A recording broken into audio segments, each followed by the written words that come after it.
After months of confinement underground, she toboggans down the slope, perhaps to clean her fur, perhaps for sheer joy.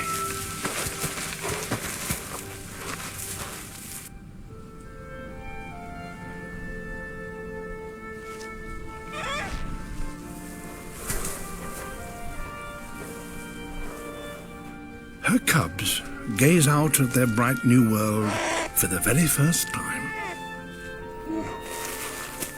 The female calls them, but this steep slope is not the easiest place to take your first steps.